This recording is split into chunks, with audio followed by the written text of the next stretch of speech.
Дніпро – нескорене місто в центрі України. Місто, яке мало стати фінальною точкою у створенні великих клещів і взяття всієї східної України в котел. Місто, яке продовжує воювати проти російської напасті та волонтерити для ЗСУ. Це Visit Ukraine, і ми продовжуємо нашу рубрику «Нескорені міста». Сьогодні про Дніпро.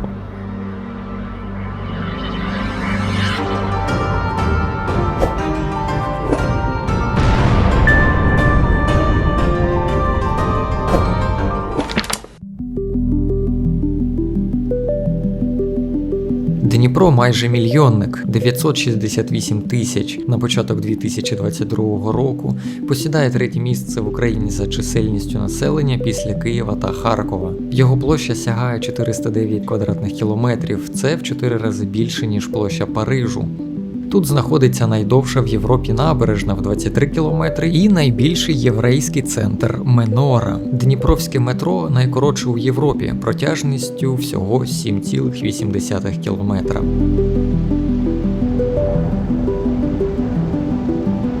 З початку ХХ століття і до сьогодні місто є найважливішим центром металургійної промисловості та машинобудування, аерокосмічного і ракетобудування, головним торговим і промисловим центром Східної України. Але Дніпро завжди мало чим вразити туристів. Подейкують, що вулички цього міста – то справжні портали в інші країни. Можна відчути себе жителем Америки, Ізраїлю і навіть перенестися до Західної Європи. І все це завдяки унікальній архітектурі.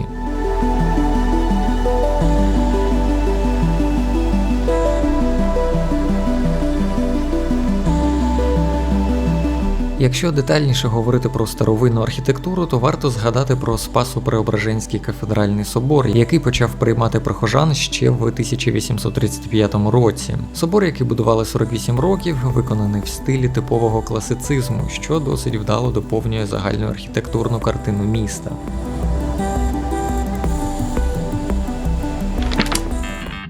Місто має також величезну кількість парків, якими приємно прогулюватись в будь-яку пору року, а також десятки музеїв і театрів. Гастротуристам теж сумувати не доведеться. У місті розташовано багато кав'ярень, ресторанів із авторськими стравами та безліч місць із смачною вуличною їжею.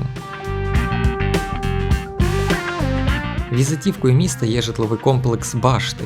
Вони є у всіх роликах, де показують красоти міста, і ми не можемо їх не згадати. 206-метрові будівлі, які стоять поруч одна з одною і за своєю будовою певним чином нагадують вежі Петронас з Сінгапуру. До речі, саме з них почалась історія українських хмарочосів.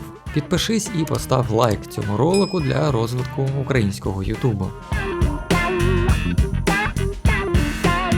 Це лише невелика частина всіх туристичних і неймовірно привабливих must-visit місць Дніпра, але після 24 лютого Дніпропетровщина з туристичного центру Сходу перетворилась в будинок для сотні тисяч українців, які тікали від війни.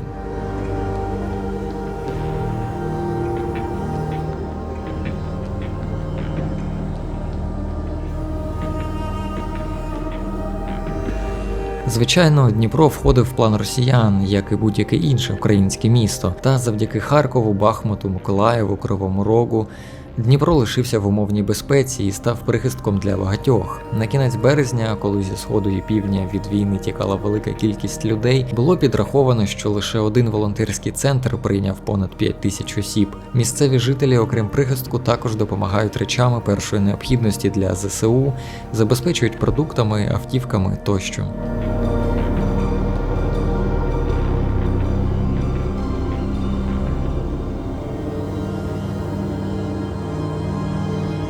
Дніпропетровщина наразі не потрапляє у зону ураження ворожих артсистем чи РСЗВ, але ось з крилатих ракет росіян не раз обстрілювали цей регіон. Наприклад, вночі 6 квітня російські військові здійснили обстріл крилатими ракетами та завдали кілька ударів по Дніпропетровщині. Влучили в нафтобазу та завод. Нафтобазу знищили. На заводі сталася сильна пожежа, зайнялось пальне. 30 вересня росіяни атакували міське автотранспортне підприємство. Згоріло понад 100 автобусів.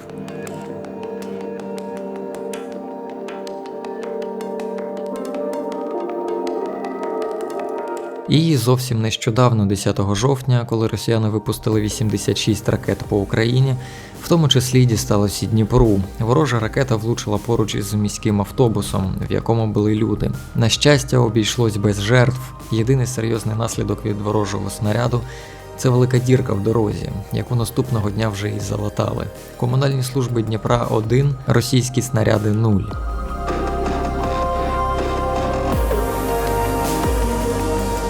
Але потуги російської армії нівелюються нашими спецслужбами і ЗСУ. Під час масованих обстрілів мирних жителів рятують наші повітряні сили. Захисники справді надлюди. Адже в мережі з'явилось відео, як з ПЗРК «Ігла» збивають ворожу крилату ракету. Падай!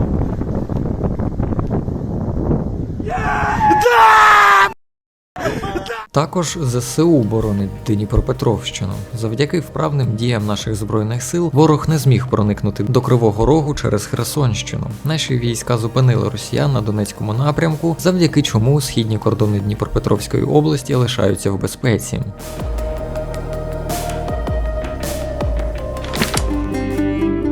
Дніпро незламний. Сьогодні місто не просто не здає позиції, а працює на перемогу в оточенні 3 фронтів. Здається, що тут майже у кожному будинку щось роблять для фронту, оборони або переселенців. Також у місті триває перейменування всіх вулиць, назви яких пов'язані з Росією, та демонтуються об'єкти, пов'язані з радянським минулим. Пишіть в коментарях, чи були ви в Дніпрі, а може ви самі з Дніпра?